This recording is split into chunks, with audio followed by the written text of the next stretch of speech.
Bomb Rush Cyberfunk had to be one of my most anticipated games for this year. I was incredibly stoked for this game ever since the 15-second teaser dropped back in 2020, which I had to have watched at least 24 times because I just couldn't believe what I was seeing. After nearly 20 years without a new Jet Set Radio game, Bomb Rush Cyberfunk looked like it was aiming to recapture everything that made those games brilliant, from its platformer/action sport gameplay to its bright and eye-catching art style. This trailer showed tons of promise, right down to music composed by Hideki Naganuma himself. And while I was obviously very excited for this game because of its similarities to Jet Set Radio, I also was hopeful that Bomb Rush Cyberfunk would surpass its inspirations and find its own unique identity that pushes Jet Set Radio's legacy forward, but in its own distinct way that doesn't feel like it's resting on its influences too much. And I'm happy to say that while Bomb Rush Cyberfunk wears its influences loudly on its sleeve, it is also brimming with unique ideas, mechanically rich gameplay, and a distinct personality that is totally worth your time and attention, whether you're a fan of Jet Set Radio or not. You see, typically, games that set out to pay homage to a specific game or series often have a difficult obstacle to surmount, and that's the original works that inspire it in the first place. When creating a game that's directly inspired by another game, it can be difficult to not just compete with that original work, but you'll also be competing with players' nostalgic attachment to that original work. Players will often incessantly compare your game with their rose-tinted memories of the very games that inspired you, and it can be difficult to push past the stigma of the games that inspired your work. However, when developers are able to take those inspirations and create something new, distinct, and original from those inspirations, that's where you can find games in the sweet spot that feel familiar yet fresh. Bomb Rush Cyberfunk is one of these games. While yes, it is obviously inspired by Jet Set Radio from its art style to its action sport/platformer gameplay, it takes this foundation in a new direction that is refined, consistently enjoyable, and uniquely its own. Bomb Rush Cyberfunk is, like I mentioned, an action sport game mixed with a platformer. So you'll see yourself platforming across buildings to reach higher places and find secrets, but to do this you'll be jumping out of half pipes, riding on walls, and grinding on rails, all while performing tricks to maximize your score. All of this is very similar to Jet Set Radio in general, but where Bomb Rush Cyberfunk differentiates itself from those games is how it approaches movement. The original Jet Set Radio, while it is a game that I quite enjoy, has characters that feel very rigid and heavy. Building up speed is rewarding, but very difficult in this game, and it can often take a good amount of practice before you can really build up that momentum. The sequel, Jet Set Radio Future, takes things in the complete opposite direction, creating characters that are nimble, fast, and floaty. These characters have a speed boost that you can use for an instant burst of speed, and maintaining that speed is really easy because of how floaty your character feels. Bomb Rush Cyberfunk is the ideal in-between between these two control styles, creating characters that have a real weight to them that makes them feel realistic, but they're also fast, agile, and responsive, creating a control scheme that complements this action sports gameplay style so well. It's incredible just how responsive these characters feel when you're skating around, which kept my eyes glued to the screen as I linked tricks and jumps together to ensure that I never lost momentum. Any failures that I experienced were my fault, and I never felt like they were due to a lack of control over the character or a difficult learning curve. Bomb Rush Cyberfunk also adds its own fresh ideas that make its gameplay distinct and unique. One of the standouts is the boost pack. So you have a boost like in Jet Set Radio Future that propels you forward and gives you an immediate burst of speed, but unlike in Jet Set Radio Future, your boost is no longer a set boost of speed that you cannot cancel, but instead the boost is more flexible where you can boost for as long or as short as you want, as long as you have the fuel in your boost gauge. The boost pack also gives you the ability to boost forward in midair, suspending you in the air for a bit, which prevents issues like grinding in a direction you didn't want to go. This midair dash opens up a world of opportunity for Bomb Rush Cyberfunk, embracing its platformer roots and giving players a more responsive means of correcting mistakes midair or reaching new places with well-timed jumps and well-maintained speed. It's hard to understate just how much this one simple move refines the gameplay of Bomb Rush Cyberfunk and allows the player to be in complete control of their character at all times. Bomb Rush Cyberfunk also makes some really great innovations in its trick system as well. Bomb Rush Cyberfunk makes performing tricks as simple as pushing the X, Y, or A buttons on the controller, similar to Jet Set Radio Future, but what makes Bomb Rush Cyberfunk interesting is its combo system. Bomb Rush Cyberfunk encourages players to link together huge strings of combos and gain huge multipliers to get scores into the millions, and doing this can prove to be a really fun challenge. When you're grinding on rails, you can lean into corners and curves to speed up and increase your score multiplier, which can also be increased by riding walls as well. You can keep your combo going by not touching the ground or by performing a manual while on the ground, but if you lose speed or manual for too long, you'll drop your combo. This creates an insanely fun "the floor is lava" gameplay loop that incentivizes you to use every mechanic at your disposal to increase your multiplier and keep your combo alive, which is so captivating. I found myself just going around these levels, keeping combos going just for fun. There are lots of tests within the game that challenge your knowledge of these combo mechanics, and I found myself excited to do all of them when I would reach a new area. One of the mechanics that takes advantage of this intricate combo system best are the robo posts. In each level, there will be these little robot guys with a big hand just asking to be high-fived, and you'll have to get all of them while maintaining a combo to open up a robo post kiosk, usually containing some kind of unlockable. Trying to maintain your combo and find each robot is incredibly fun, and it tests your ability to keep your combos going and think on your toes. This little challenge is honestly genius, and I immediately rushed to do these every time I got to a new area in the game. Bomb Rush Cyberfunk has somehow hit this incredible sweet spot of accessible, simple controls that are really approachable, but have so much to offer in terms of depth that players can make their own fun just linking together combos in each level because the movement is so well designed. Bomb Rush Cyberfunk also maintains this level of striking depth within each of its intricately designed levels, which serve as perfect playgrounds that showcase its gameplay strengths in the best way possible. Each and every level in this game has so many rails to grind, buildings to scale, and obstacles to overcome, and all of them have a fantastic flow that makes linking combos together fun and rewarding without being overly easy. Even a very vertical level like Pyramid Island that does have its fair share of winding rails can feel easy to navigate. Falling doesn't force you to climb all the way back up either. You'll often respawn generously, which prevents the pacing of your exploration from halting altogether while still punishing mistakes. Each of these levels also have different districts to explore that are all really unique from one another and are bursting at their seams with things to find and graffiti to cover. Yeah, so just like the Jet Set Radio games, you'll often be covering other gangs' graffiti to gain rep in order to try to take over their territory. The graffiti in Bomb Rush Cyberfunk is interesting. When you get near a graffiti spot, pressing the right bumper will put you in a sequence where you'll quickly trace some lines to try to spray some graffiti on the wall.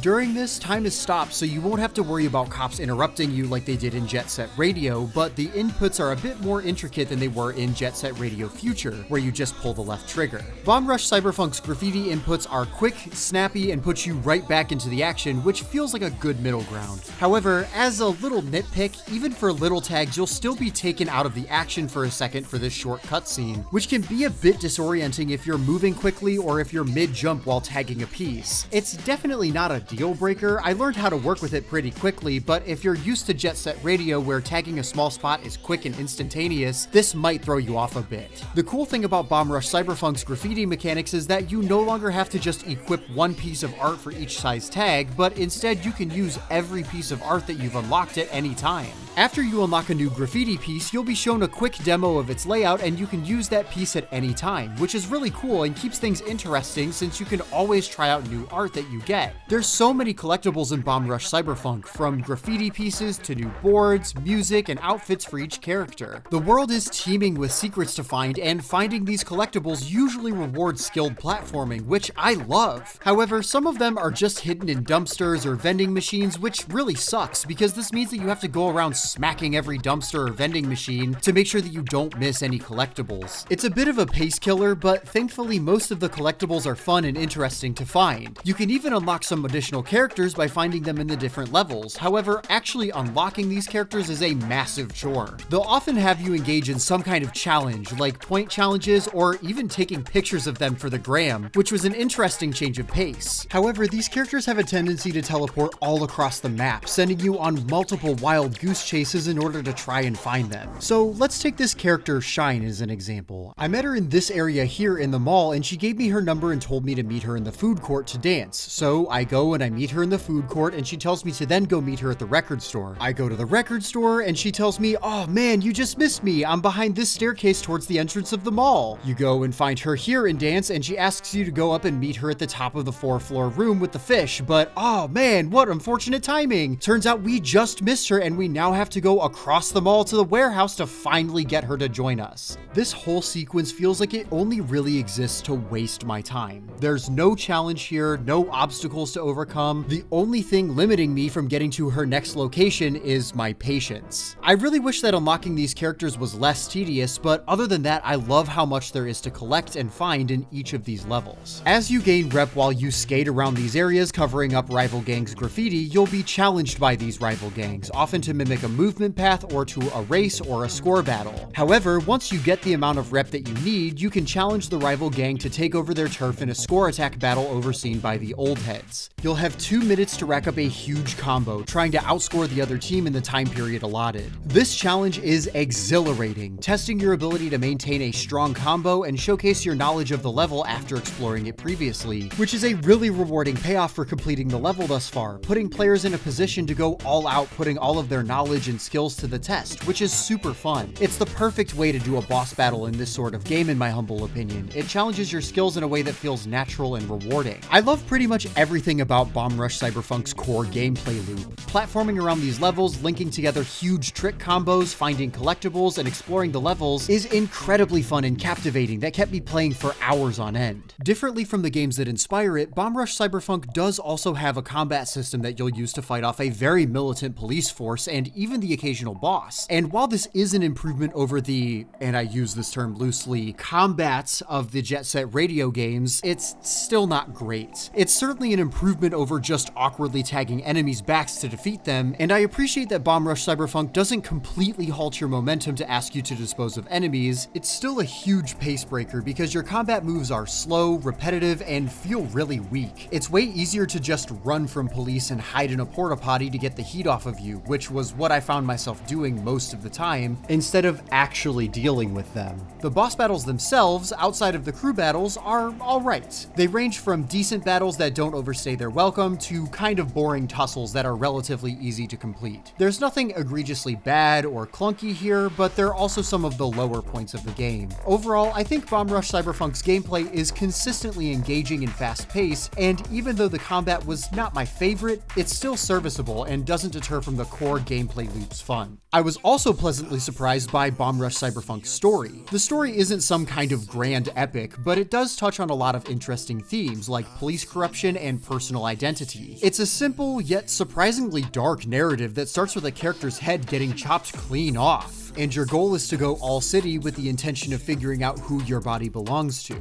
It makes interesting points about identity and how much of your roots determines who you are, which is especially interesting considering that this discussion of roots and origin can be applied to Bomb Rush Cyberfunk itself, and its struggle to differentiate itself from its roots and develop a personality beyond them. It's a really appropriate meta-narrative that works well and keeps things pushing forward. The writing itself is good too. The characters have well-defined personalities and were interesting enough to keep the story interesting until the credits rolled. However, as the story played out, I felt that the writing was sometimes undersold by the cutscenes that they were displayed in. Bomb Rush Cyberfunk doesn't have full voice acting for its cutscenes, which is super understandable from a cost perspective, but unfortunately some of the cutscenes here don't feature much movement or animation to accompany everything that's going on in the story. There are scenes where characters will be discussing important matters or even arguing, but the cutscenes show them statically standing around talking with blank expressions on their faces, which takes a lot of the oomph out of these moments in the story. It's not a deal breaker, but coupling these static cutscenes with a lack of voice acting, and it can make these story sequences feel very flat and empty.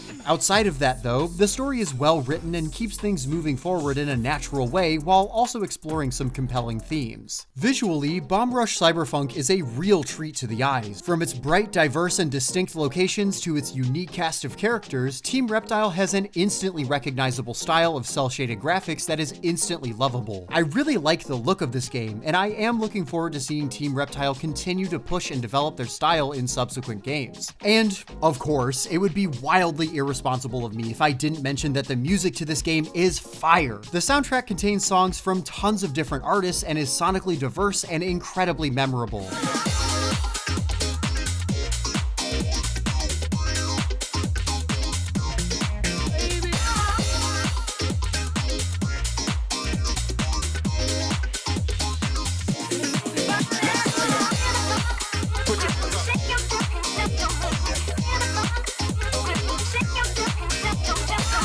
And And yes, of course, there are 3 songs composed by the man himself, Hideki Naganuma, with that signature funk that feels right at home with this game.